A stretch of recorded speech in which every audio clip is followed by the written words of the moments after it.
Boa tarde a todos. Que Jesus nos envolva nesse clima de estudo e de boa vontade, a assimilação de um tema tão necessário à nossa vida de espíritos imortais. Quando a gente pensa em lei, o ordenamento jurídico, quando estudamos as leis, porque todos nós vivemos sob égide de lei. Se você mora num condomínio, você tem regras daquele condomínio, você paga imposto, você tem lei, você tem as leis de trânsito. Para nós vivermos numa sociedade, nós necessitamos de leis. E essas leis atendem aos anseios daquela sociedade. Então é muito triste quando a gente vê a necessidade de que uma lei seja mais rigorosa. Significa que essa sociedade, em termos morais, está tendo um retrocesso. A civilização está precisando de mais freio. A lei funciona como um freio. Quando a sociedade não tem mais o anseio daquela lei, não responde mais às suas necessidades, a gente fala que uma lei entrou em desuso. O que é a lei? A lei não está em desuso porque ela ainda está no código. Ela é ativada, mas a sociedade não tem mais aquela necessidade. Então, a lei, a gente chama de positivada, ela tem a sua eficácia num determinado tempo e lugar. Se nós formos estudar os códigos antigos, os códigos, as ordenações manuelinas, completamente diferentes dos nossos anseios de sociedade na atualidade, e nós estamos tendo mudança desse código civil, de código penal, atendendo o quê? Atendendo o anseio da sociedade. Quando a gente fala, isso não é justo, é injusto, a gente não pode tirar pela nossa casa, a gente tem que ver a sociedade como um todo. E essa sociedade essa civilização leva décadas e décadas. Então, essas leis não podem também ser ajustadas a cada 10 anos. Elas necessitam de um tempo para a sua, a gente chama, eficácia da lei. Isso a gente está falando em lei de ordenamento jurídico da nossa vida material, que é apenas uma sombra, é apenas uma tentativa de buscar a cópia da lei divina. A nossa lei muda de acordo com as nossas necessidades sociais. As nossas leis penais, as nossas leis civis, elas vão em função dessa sociedade. Elas mudam, elas são transitórias. A lei divina não. A lei divina, ela é imutável e eterna, é a mesma. Nós é que estamos ainda buscando entrar de acordo com essa lei maior. Por isso a questão do desajuste, até nós encontrarmos uma sociedade que possa ter afinidade mais clara com essa lei divina. Então, é sobre essa lei divina que a gente vem falar. Lei divina ou lei natural. Quando a gente sabe que ela é imutável e eterna, como o próprio Deus, dentro dessa lei divina, nós vamos ter as leis da física e as leis morais. O que a gente chama de leis da física? Todas essas leis que regulam a matéria bruta. É harmonia. Ninguém fica preocupado se o sol vai bater na outra estrela, se a chuva... Nós vamos vendo esses processos aí da própria natureza de ajustamento dentro da lei divina. Não existe o caos. Quando a gente abre um jornal, numa manchete de um determinado jornal, hoje estava falando, e o homem ainda pensa que manda, o homem ainda pensa que controla. Nós estamos sob a égide dessa lei maior. Nós observamos fenômenos dessa lei físicas e não temos condições de interpretá-los. A gente para e vai lembrar, não existe o caos. Não existe. Deus está no governo. Tudo. A lei de destruição sempre foi necessária, porque faz parte dessas leis. Então, junto com as leis físicas, nós vamos ter as leis morais. O que é a lei moral? É aquela que diz respeito ao homem em si mesmo, que vai regular ele com ele mesmo, a relação do homem com Deus, a relação do homem com o outro. Essa é que vai regular a vida do corpo e que regula a vida da alma. Essas são as leis morais. Nós vamos saber também que o ser humano precisa do desenvolvimento, o espírito humano como eterno, ele necessita do desenvolvimento das duas asas. A asa da moral e a asa da ciência. Todo esse conhecimento nós vamos ter que buscar. Não tem como andar, voar com uma asa só. Então, nós vamos ter que conhecer e estudar para compreender as leis da física e as leis morais. Na questão 614, os espíritos falam assim, que a lei de Deus é a única verdadeira para a felicidade do homem. Indica-lhe o que deve fazer ou não fazer, e ele só é infeliz quando dela se afasta. Olha só, a gente só é infeliz quando se afasta da lei de Deus. Nós somos infelizes, na maioria das vezes nós somos infelizes. Nós ainda somos infelizes. Então a gente tem que raciocinar assim, se nós não somos infelizes, é porque nos afastamos da lei de Deus. Quem é que, em sã consciência, quer ser infeliz? Quem que deseja? Ninguém deseja ser infeliz. Com exceção de uma pessoa com problema, né? Que a gente pode dizer, com as suas deficiências na área neurológica, a pessoa quer ser feliz, mesmo que ela ande no caminho contrário dessa felicidade. Ela quer ser feliz, ela acredita que a felicidade se encontra naquele caminho. Muitas vezes a gente fica pensando assim, puxa, mas eu não sei, eu não estou querendo ser mal, eu não sei se eu vou para a direita ou se eu vou para a esquerda, se eu vou para cima, se eu vou para baixo. Alguém pode me dizer para onde é que eu ando? Eu quero acertar. Eu estou cansado de errar, eu estou cansado de ser infeliz. Se eu sou infeliz quando eu me afasto da lei de Deus, como é que eu ando nessa lei? Como é que a gente faz? Por que eu não conheço essa lei? Alguém pode sentar comigo e me dizer como é essa lei? Alguém tem uma regra para me dar?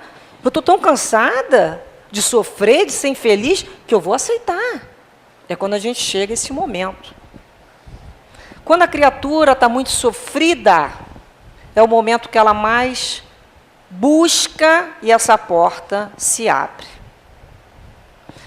Vamos dar um exemplo, que às vezes a gente anda fora da lei e não sabe. A gente pega o carro aí da gente e sai por aí acelerando sem ver o limite de velocidade. Não repara o sinal de trânsito.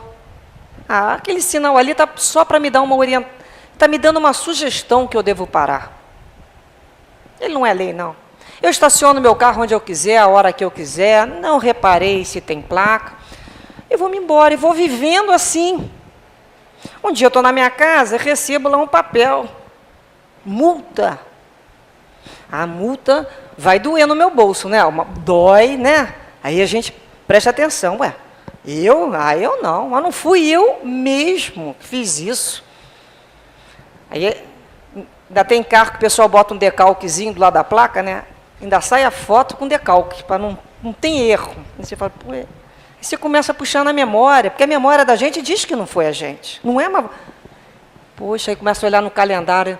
E fui eu mesmo que fiz isso. E aí? O que faz? Paga, né? Vai pagar. Paga uma vez, paga duas, paga três. Tem gente que vai perdendo ponto na carteira, vai perdendo, até aprender a andar com mais atenção. Atenção a quê? As leis de trânsito. As leis de trânsito não foram feitas para me punir. Elas foram feitas para ter uma harmonia, para que todos nós possamos andar nessas vias. Só que a gente contraria essa lei. Se a gente contraria a lei do trânsito, acata a lei de Deus? A gente não consegue respeitar, às vezes, lei dentro do próprio condomínio? A gente vai entender o que de lei de Deus? Com essa rebeldia toda. É quando a gente começa a parar para pensar. Então, a gente pode fazer a seguinte pergunta. Por que a gente desconhece a lei divina, então? É porque eu não dei atenção? É porque eu não me importo? É porque eu estou com preguiça? É porque não veio ninguém me ensinar? É ociosidade? Então a gente vai percebendo que essa lei, eu até anotei aqui, a questão, ela não é estreitinha igual um fio da navalha. Deu uma tombadinha para cá, saiu da lei de Deus. Não é assim, não. Nós vamos ver a harmonia do universo dentro, né, que a gente pode entender aí dos seres vivos de uma maneira geral, os animais, os vegetais. Olha a diversidade que nós temos desses seres. A lei é para todos. Olha como é que nós somos diversos aqui, um dos outros, das nossas famílias. Não tem uma lei do jeito que está imaginando. A lei ela é ampla. O problema é quando a gente sai desse justo limite. Enquanto você caminha dentro do justo limite, está tudo certo. Você tem um período de experimentação. Deus não vai parar a atividade dele, divina, para falar assim, ô Maristela, você está passando aí do espaço que não lhe pertence. Não. Cadê meu livre-arbítrio? Cadê o respeito? Então, vamos imaginar que a gente está lá na frente de uma mesa, né? Com almoço. Tudo que a gente imaginar naquela mesa. Carne, peixe, frango, feijoada, aquilo tudo ali. Salada, tudo. Como é que a gente se comporta dentro dessa possibilidade aí? A gente sabe o limite do nosso corpo físico, mas o olhão, né? O olhão geralmente resolve misturar feijoada com estrogonofe. E aí? Essa parte aí, você começa, passa o seu limite, entrou em que faz? Saiu do justo limite. Aí você fala assim, nossa, como eu estou com uma dor, né, no estômago, eu estou com azia, eu estou com a minha pressão. Foi Deus que fez isso com você? Ou foi a sua falta de noção de limite, que você vai ter que aprender a ter? Ninguém vai vir te dizer para. O teu corpo está dizendo para. O que está acontecendo se ele está sendo avisado? Então, a lei de Deus, ela vai buscar, você vai aprender por si mesmo. O homem educa, Deus busca educar o homem pelo próprio homem. É alguém que vai chegar parecido comigo, que vai me colocar no meu lugar. Ele vai me educar. É quando a gente leva aquela balançada no trem, né? Rapidinho encontra o seu lugar no espaço, porque o outro vai vir. Quando é que a gente sai do nosso direito? A gente avança no espaço alheio. Então, o outro vai catucar, dá uma catucadinha para a gente voltar. Então, nós falamos da característica da lei de Deus, vamos ao conhecimento dessa lei divina. Como é que se dá o conhecimento dessa lei divina? Na questão 619, os espíritos falam assim, olha, a pergunta de Kardec é, Deus deu a todos os homens os meios de conhecer a sua lei? Resposta, todos podem conhecê-lo, mas nem todos a compreendem. Um dia é preciso que o progresso se efetue e todos irão compreendê-la. Todos, e a palavra meios. Todos nós iremos conhecer a lei de Deus. Olha a palavra, todos. Nem todos no momento podem. Então a gente vai lembrar lá de Jesus, né? Que ouçam aqueles que podem ouvir. Mas um dia todos iremos ter conhecimento no sentido de usar essa lei. Como é que vai ser todos? Uma encarnação só me basta para eu conhecer as leis da física e as leis morais? Eu não tenho capacidade. Ó, eu estou tentando ainda aprender a mexer naquele negócio que chama computador. Eu tento um esforço imenso, desde criança, aprender uma outra língua que não seja a minha com dificuldade. Então, a gente começa, ou a gente vai entrar em desespero, ou vai entender que uma vez só não é suficiente para desenvolver todas as potências que a alma possui. Todas. E nós vamos ter que desenvolver todas. Então, a gente vai lembrar da reencarnação. Cada vez que eu retorno à vida, e eu trago junto a mim esse arcabouço moral, esse baú que eu tenho dessas histórias passadas, desse aprendizado, não se perde. Nada disso se perde. Por isso que as pessoas falam, mas eu vou aprender, já nessa altura do campeonato da vida, mexer com esse negócio de computador, então vou mexer com esse negócio de cozinha. Ô, gente, não perde. Alô? Isso o espírito, a gente pode dizer que ele adiciona cada vez mais. Cada vez que a gente reencarna, vocês reparem aí que as crianças não estão mais nascendo de olhinho fechado. Antigamente, a criança ficava com o olho fechado um mês, né, no quarto escuro. Não sei se era castigo. Hoje as crianças já nascem com o olhinho aberto, já expressando alguns reflexos. Nós estamos aprendendo a nascer mais rápido, a ter... Você vê que a infância vai diminuir esse tempo da infância, essa necessidade do espírito, né, se apoderar dos próprios, do corpo físico e se inteirar da família, esse tempo vai diminuir. Nós vamos acelerar. Está na hora da gente dar uma acelerada nesse desenvolvimento. Você vê que as crianças hoje, no próprio colégio, ela já vem com uma inteligência que a gente chama de inteligência digital, né? Ela já vem com uma capacidade de abstração, e muitos de nós não tínhamos esse exercício. Então, a cada reencarnação, a gente vem mais inteligente. Imagina, a gente não tem mais problema, vocês não, problema em matemática. Um dia, né? Você vai vir ensinando também, fazendo aquilo com uma tranquilidade. Vai para a cozinha, na área das línguas, vai aprender. Todas as ciências nós vamos aprender. Então não adianta falar, nessa encarnação não dá mais tempo. Mas se não for nessa, vai ser na outra. Dá uma adiantada agora. Já vamos adiantando, é para isso que a gente veio aqui, para aprender a colocar em prática. A gente vai aprender a morrer também. Você não tem dificuldade de morrer? A gente vai aprender a morrer. Vamos aprender a largar o corpo com um pouco mais de desapego? Vamos. Isso aqui é só uma tomada de chuva. Então, o próprio espírito e a nossa cultura evangélica vai se adensando. Então, enquanto hoje, na hora da gente encontrar aquela criatura e dar aquela resposta na ponta da língua, o que a gente faz? Para.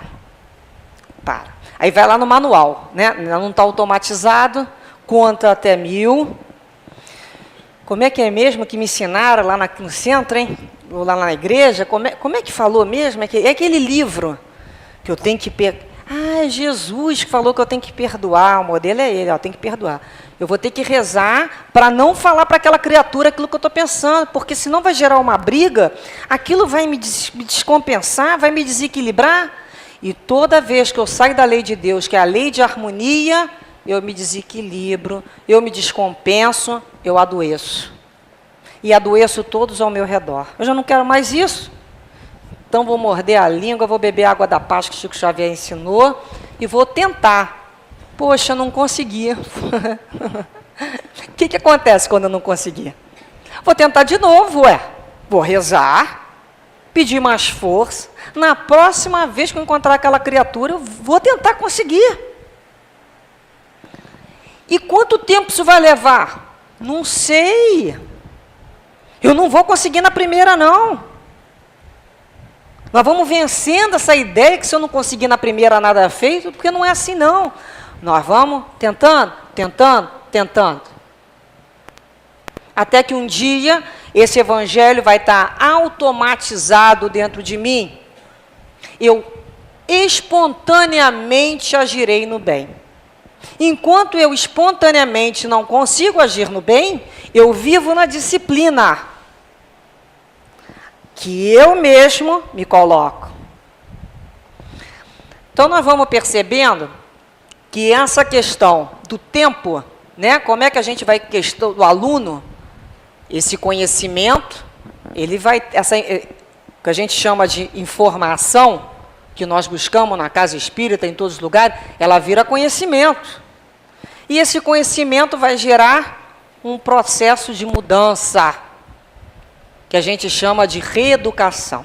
Ali você sabe se a alma fez a conquista. Por isso que a gente fala assim, mas vai perder a paciência. Quando falam isso para mim, eu não tenho como perder a paciência, porque eu não tenho a paciência. Como é que eu vou perder alguma coisa quando eu não possuo? Eu não tenho conquista. Como é que eu sei que eu não tenho conquista? Porque eu sei o sacrifício que me custa manter ali na disciplina a minha pessoa. Quando você vai fazendo conquistas nessas leis, aquilo não tem sofrimento. Você nem percebe que você teve paciência ou deixou de ter paciência. Essa palavra. Falei que não tinha paciência, eles vão me testando. A gente vai perceber também que conforme o espírito ele vai amadurecendo, ele vai crescendo, ele vai vivendo dentro da lei de Deus, ele vai se harmonizando. Toda vez que ele se afasta dessa lei, ele entra no desequilíbrio, ele se desassossega, ele se perde. E conforme esse espírito anda na lei de Deus e busca e ele cresce, ele mais próximo quer se encontrar de Deus. Ele busca caminhar junto a Deus. Ele não obedece mais à lei porque ele está com medo da multa.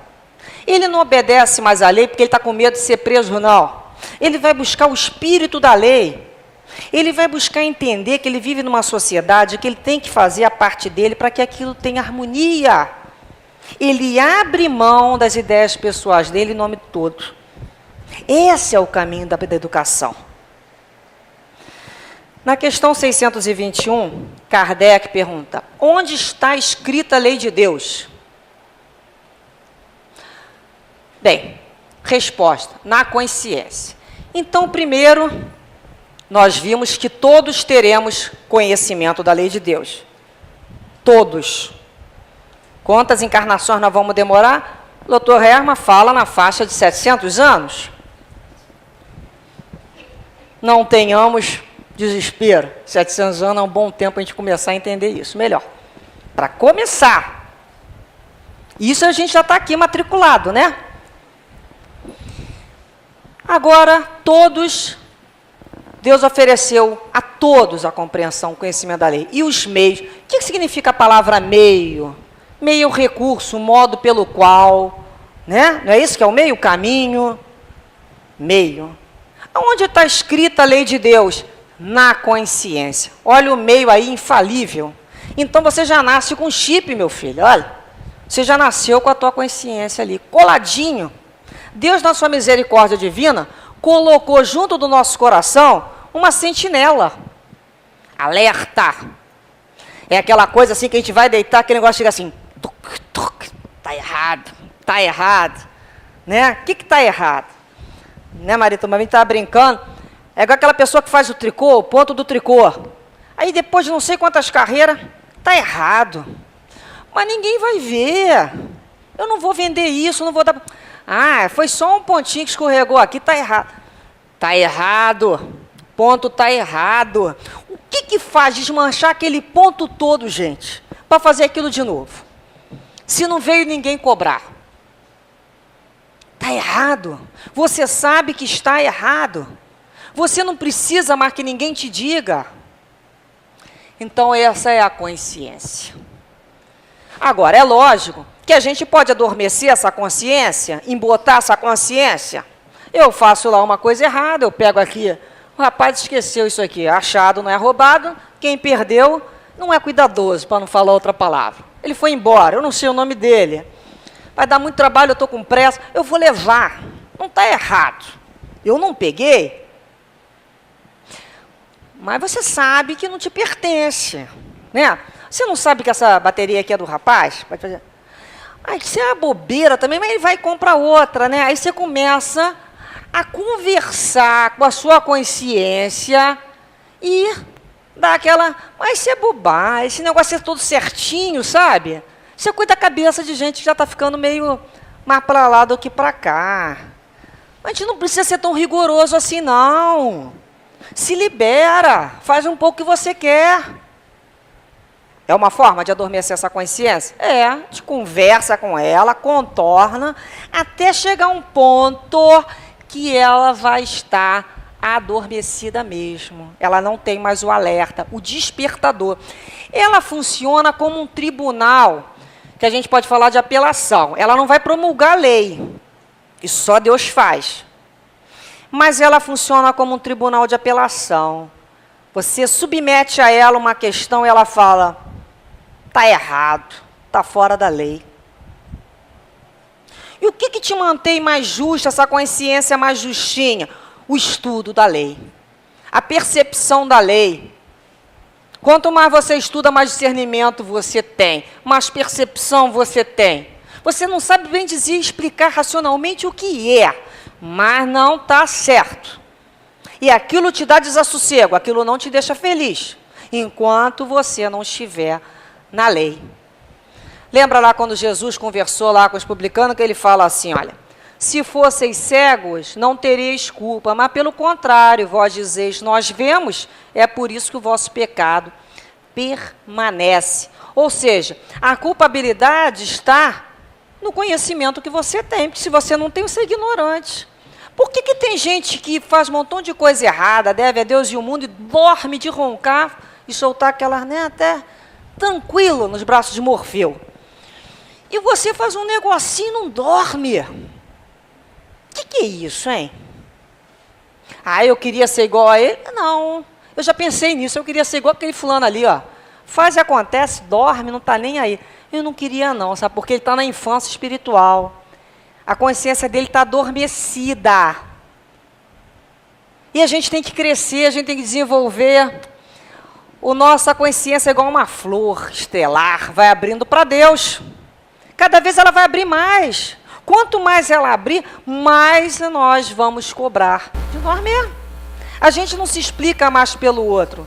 Ah, eu não fiz isso, sabe por quê? Eu até ia fazer. Mas eu não fiz porque fulano disse para mim ou me pediu. Já virou a história da carrochinha. O outro não serve mais para eu me explicar. História é comigo e com Deus. Na realidade, sempre foi.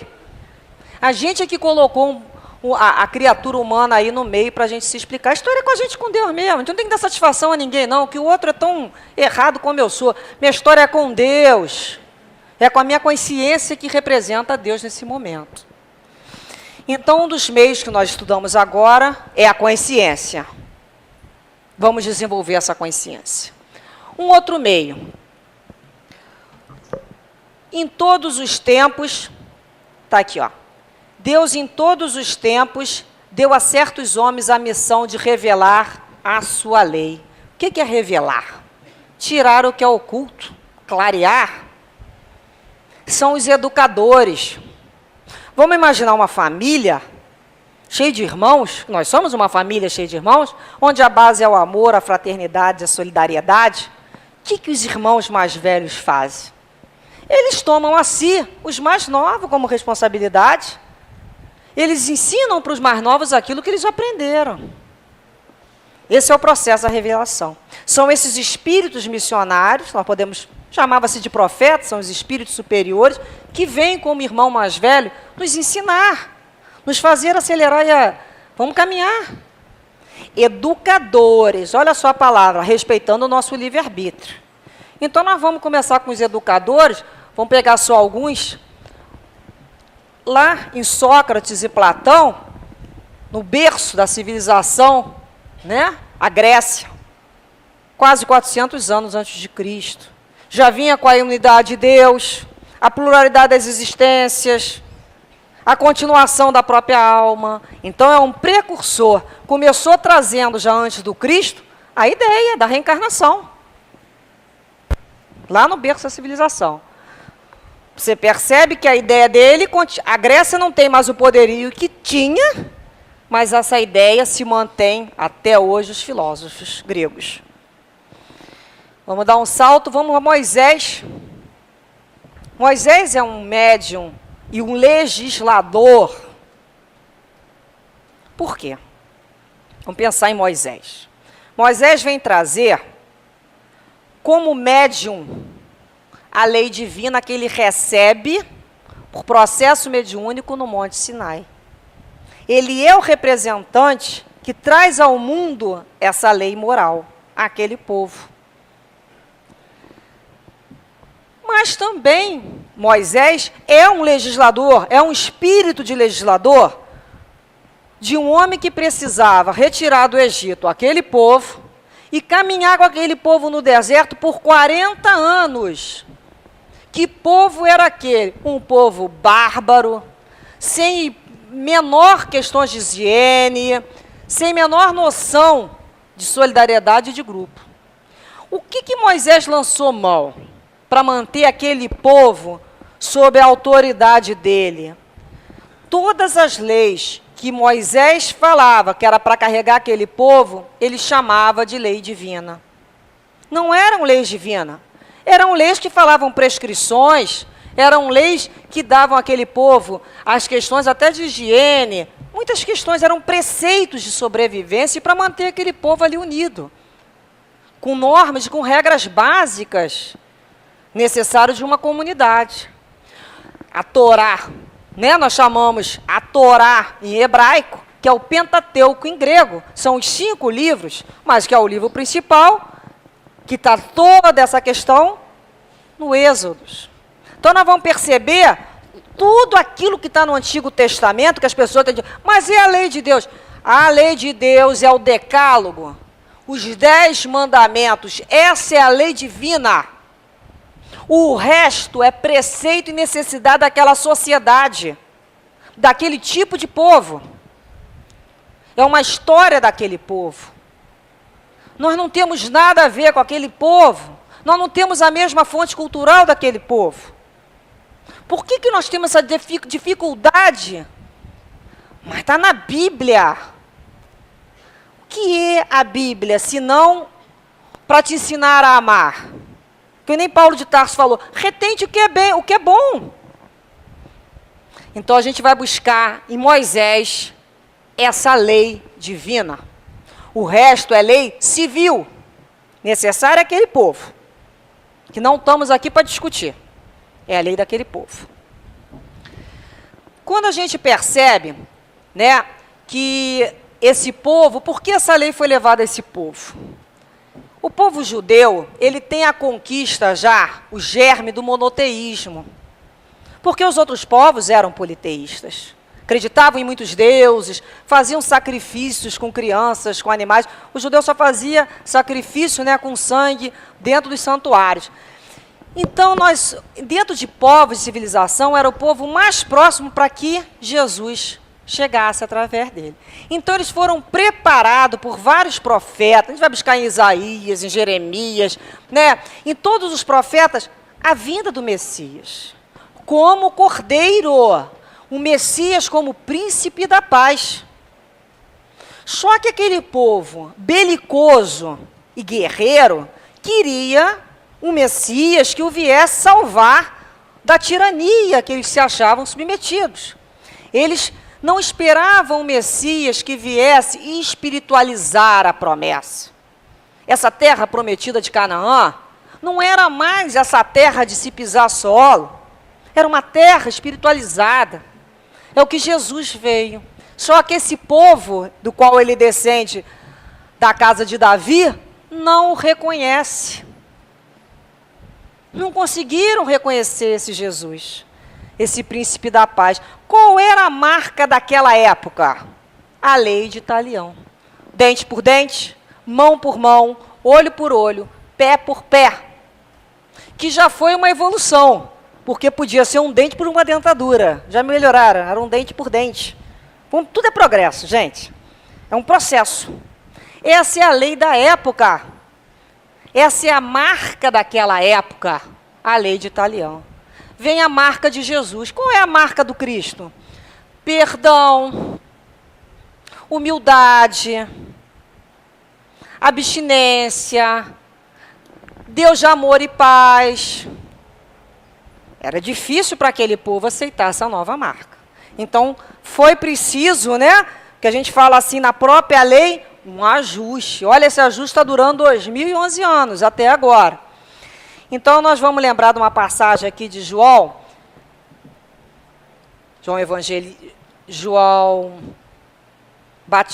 Evangelista, capítulo 1, e ele fala assim: a lei veio por Moisés, mas a verdade e a graça vieram por Jesus Cristo. Ou seja, a lei está expressa no decálogo, né, os primeiros mandamentos da moral. A graça por Jesus é a ação da misericórdia. Então a lei por Moisés, a graça é por Jesus. Na questão 625, Kardec pergunta assim: qual o tipo mais perfeito desses educadores que Deus ofereceu ao homem para lhe servir de guia e modelo? Jesus. Os Espíritos falaram, Jesus. Porque Jesus vem com a missão de ensinar a lei de amor e combater as falsas interpretações. Então a chegada do Messias se dá assim, para ensinar a lei de amor, junto a um povo que fazia uma interpretação truncada, se achava eleito, privilegiado. Ele já não era mais o Deus, o Messias de um povo de judeus. Ele era de todas as nações, de toda a humanidade. Ele não veio mais para aquela casa de Israel. Então nós vamos ver que ele fala assim, olha: não vim destruir a lei ou os profetas, mas cumpri-los. Então ele não vem destruir a lei, que lei? A lei de Deus, o decálogo, e sim dar cumprimento a essa lei. Mas ele fala assim: cumprir, rejeitar o que é transitório e que não está de acordo com a lei de Deus. Olha como é que ele vai entrar em conflito, de uma certa maneira, com os homens, com os escribas daquela época, que tinham uma outra interpretação dos preceitos. Ele começa, né, você começa a perceber, né, ele começa a ser perseguido em função que ele não vem para dizer que aceitava tudo. Ele fala: não vim destruir a lei, mas cumpri-la. Toda planta que meu Pai Celestial não plantou será arrancada. É a lei de amor? É. Mas examinai tudo e retende só o bem. Então ele vai, junto àquela sociedade, se entrar em choque, porque ele não vai concordar com aqueles preceitos. O preceito do sábado. O sábado foi feito para o homem ou o homem foi feito para o sábado? É o que entra na boca do homem que faz mal ou o que sai da boca dele que parte do coração? Ele começa a questionar esse bando de preceitos, essas coisas que não são leis divinas. Nós vamos ver uma outra passagem de Jesus, quando ele fala assim, olha, quando perguntam para ele, qual é o maior mandamento? Qual é, então, Senhor, a sua maior lei? Os escribas da época lhe fizeram essa pergunta, e ele responde assim, olha: amar a Deus acima de todas as coisas e ao próximo como a si mesmo. Eis aí toda a lei e os profetas. Pega o Antigo Testamento e o Novo Testamento. Qual é a lei que está ali? Amar a Deus sobre todas as coisas, o próximo como a si mesmo. Está aí toda a lei e os profetas. Para que serve esse restante todo? Para te ensinar a amar. A lei é lei de amor. Mas eu vou ler aquilo tudo para descobrir o quê? Lei de amor. Para onde nós caminharmos em estudos, nós vamos perceber que é lei de amor que Jesus vem o tempo todo nos ensinar. Ele vem também nos ensinar a conhecer um outro Pai, um Pai amoroso, um Pai justo e misericordioso. Jesus se referia a esse Pai como Abba. Abba, em grego, é papai, de uma forma carinhosa. Não é mais aquele Deus vingativo, guerreiro que os judeus possuíam. O Deus das guerras, cioso, que preferia cheiro de carne de um filho do que outro filho. Aquele Deus que algumas pessoas ainda botam medo nas crianças. Olha, papai do céu está te olhando, hein? Ó, vai para o inferno. Quem que construiu isso? Há quanto tempo a gente... E tem gente que repete essa mesma história até hoje. Depois não sabe por que a criança vai ter dificuldade com a religião. Porque esse Deus é ruim. Esse Deus é punitivo. Esse Deus está doido que eu erre para ele me punir. E conforme você vê Jesus ensinando, Esse Deus é amoroso, esse Deus é misericordioso, esse Deus quer que eu aprenda, quer que eu me eduque, para que eu seja feliz. Olha, uma outra visão do Pai. E esse sentimento de Deus vai aumentando dentro da gente. E a gente tem que falar mais de Deus, conversar mais sobre Deus.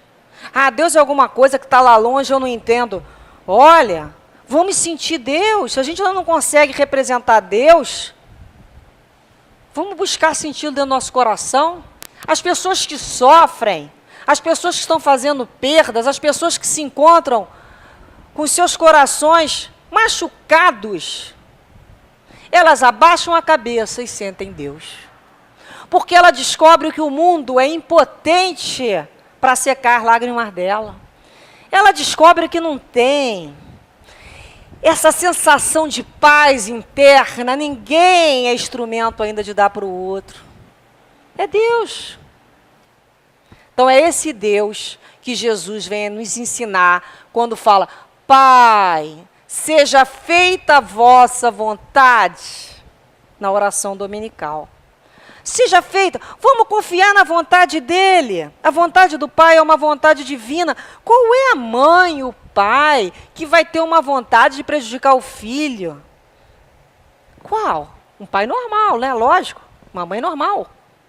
Não, quem tem sentimento maternal e paternal não deseja amar um filho. Você não sabe o que faz para aquele filho crescer. Você só não pode fazer por ele. Porque senão você impede o crescimento dele. Mas você fica vibrando, você torce. Você cria recursos para que ele cresça. Para que ele seja feliz. Então essa visão do Pai é quando a gente começa a aprender: Pai, seja feita a vossa vontade. Mesmo que seja contrária à minha ignorância ainda. Que na maioria das vezes é. Pai, seja feita a sua vontade, independente do meu capricho, do que é certo, do que é errado. Eu não sei. Quantas vezes os anos passam, a gente olha para trás e fala assim: graças a Deus, não aconteceu aquilo que eu desejava. Que depois a gente vai ver a consequência dos nossos desejos. Não tem essa visão do todo. Outra passagem de Jesus que a gente retirou para relembrar é quando ele fala assim: vinde a mim, todos vós que estáis aflitos, e eu vos aliviarei. Tomai sobre vós o meu jugo e aprendei de mim, que sou manso e humilde de coração, e achareis repouso para vossas almas, porque o meu jugo é suave e meu fardo é leve. O jugo é a autoridade. Essa autoridade de Jesus é a obediência à lei. O jugo é leve porque a lei é suave. Porque o que é a lei? Ele vai proteger contanto que você aceite o jugo e a lei dele.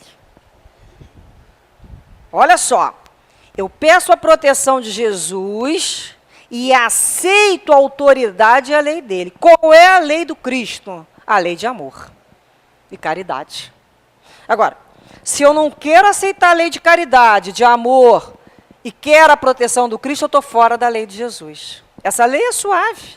Como é que era a lei na época de Moisés? Olho por olho, dente por dente. Qual é a lei que Jesus traz?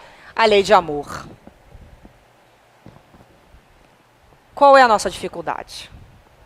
É abrir mão do nosso orgulho, do nosso egoísmo, das nossas teimosias? O que a gente está com dificuldade? Não teve educador? Olha quantos espíritos superiores. Jesus, em relação ao amor de Deus, vem nos trazer um novo padrão de pensamento. Quando ele fala assim, olha, eu sou o caminho, a verdade e a vida, ninguém vai ao Pai a não ser por mim. Ó, o meio do conhecimento da lei. Meio é o caminho. Eu sou o caminho.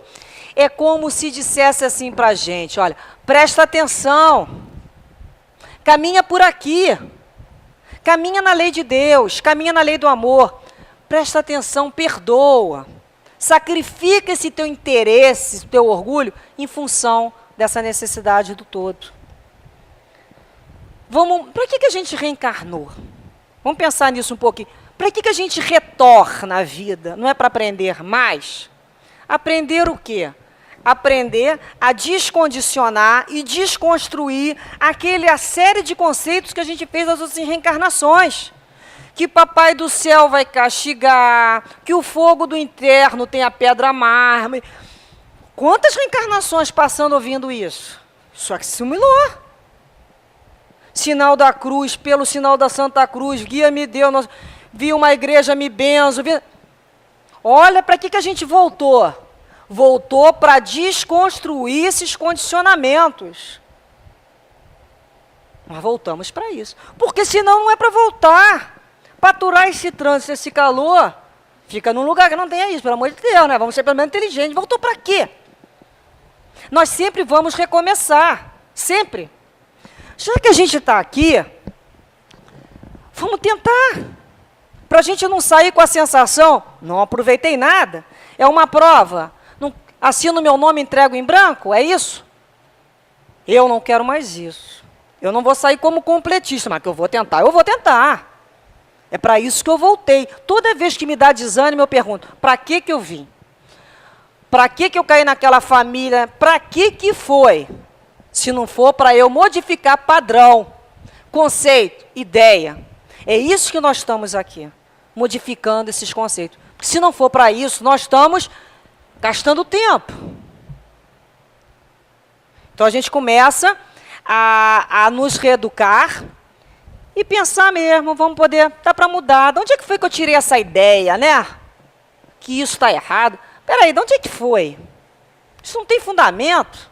Por que eu tenho esse preconceito? Onde é que isso saiu? É quando você tem coragem de olhar lá dentro e falar assim, não tem fundamento. Isso é condicionamento. Vou desconstruir isso. Mas eu não posso desconstruir isso e não oferecer nada. Eu entro com um processo de substituição. Eu tiro o que é velho e venho com o que é novo. Com o que areja a mente, com o que me faz crescer. Eu não posso ficar em cima do muro. Eu tenho que me posicionar perante a lei. É quando eu não obedeço mais à lei por medo de ir para o inferno. Eu não obedeço mais à lei com medo do papai do céu me deixar trancada num lugar fedorento. Não! Eu começo a perceber que aquela lei é de harmonia. Que eu quero viver num planeta melhor, num mundo melhor, numa sociedade melhor. E que eu não vou mudar ninguém. Que eu posso é me modificar. Aprender a não ser tão rebelde com as leis. Para que eu possa ser dócil aos instrumentos do Pai. Os apóstolos perguntaram para Jesus assim, por que tu fala com ele por meio de parábolas? Jesus conversava com o povo por parábolas. E Jesus respondeu, eu lhe falo por parábola porque eles não estão em condições de compreender certas coisas. Naquela época, eles não tinham condições de ter um alimento mais sólido. Você dá leite para quando não se consegue pegar um alimento sólido. Eram crianças. Nós não somos mais crianças. Nós temos condições de estar aqui conversando sobre Cristo, sobre Pai, sobre Espiritismo, não é isso? Olha um outro tipo de alimento. Cada um vai se alimentar daquilo que pode, gente. O outro se encontra na outra religião porque ele só pode aquilo ali. Quando a gente se matriculou aqui no Leon Denis, quando a gente veio aqui se encontrar aqui, é porque nossos espíritos já tinham necessidade de um outro alimento. Nós tínhamos que fuçar isso lá dentro para compreender mesmo. Por isso que nós nos encontramos aqui. Senão a gente ficava lá com aquelas crendices, estava bom. Não nos atende mais aquelas crendices, aquelas superstições. Nós precisamos de alguma coisa mais sólida para nossas almas. E Jesus falou, olha, se me amais, observai os meus mandamentos e eu rogarei ao Pai e Ele vos enviará um outro Consolador, o Espírito da Verdade, que vos ensinará todas as coisas e vos fará recordar tudo o que vos tenho dito. Mais um educador, o Espiritismo. Um ser coletivo que veio relembrar todo o Evangelho, a passagem de Jesus, os ensinamentos do Cristo, que Jesus é a base de todo o ensino da doutrina espírita. Relembrar, clarear, explicar os fenômenos que não eram explicados. Porque o Espiritismo, no sentido do fenômeno, sempre existiu. Não podemos também falar de Espiritismo sem lembrar da figura de Kardec, que é o codificador da doutrina espírita. Se Jesus ensinou a lei, no sentido de amor, Kardec a interpretou. Então nós vamos ver a doutrina espírita sendo trazida para um outro grupo de espíritos também. Vamos evoluindo. Então não temos na figura do Kardec a invenção do espiritismo como algumas pessoas acreditam. O espiritismo sempre existiu. O que se teve foi Kardec codificando um espírito com uma possibilidade de inteligência e de bom senso capaz de unificar toda uma doutrina e nos trazer esse ensinamento maior.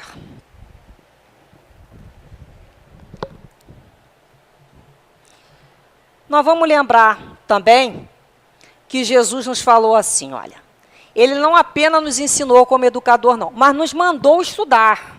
Olha porque o espírita precisa estudar. Quando Jesus fala assim, espíritas, amai-vos, eis o primeiro ensinamento. Instruí-vos, eis o segundo. Por que necessidade? A necessidade do estudo. Quanto mais você estuda, mais você compreende melhor a lei de Deus. Você compreende a tua dificuldade. A dificuldade do outro não, a sua. Por que eu estou com dificuldade de andar na lei de Deus? Onde é que isso aqui me incomoda, hein? Qual o ponto que ela está... É um aplanador de ego? Está me incomodando em que ponto? Isso nos chama a atenção. E o Espírito da Verdade dá uma mensagem para Kardec.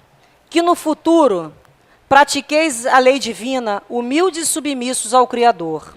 Amai e orai, sede dóceis aos Espíritos do Senhor. Invocai-o do fundo do vosso coração, então ele vos enviará seu Filho bem-amado, para vos instruir e vos dizer essas boas palavras. Eis-me aqui, venho até vós porque me chamaste. Então, na nossa caminhada, Deus colocou o conhecimento da lei junto a nós. Seja nas nossas consciências, seja através desses educadores, dos livros que Jesus nos trouxe, nos cabe estudar. E toda vez que a gente for dócil aos Espíritos do Senhor e pedir, Ele vai enviar o Filho dele.